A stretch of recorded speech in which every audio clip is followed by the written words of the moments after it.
While many students first entering a sociology classroom are accustomed to the terms race, ethnicity, and minority groups, these three terms have distinct meanings for sociologists.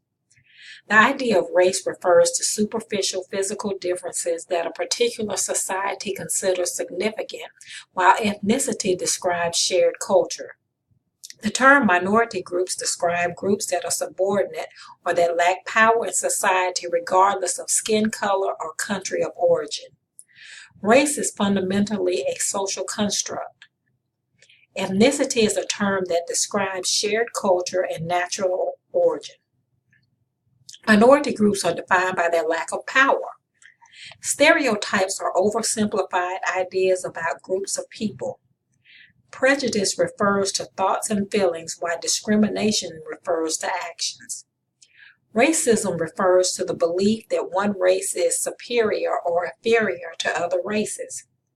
The history of U.S. people contains an infinite variety of experiences that sociologists understand follow patterns. From the people who first inhabited these lands to the waves of immigrants over the past 500 years, migration is an experience with shared characteristics. Most groups have experienced various degrees of prejudice and discrimination as they have gone through the process of assimilation.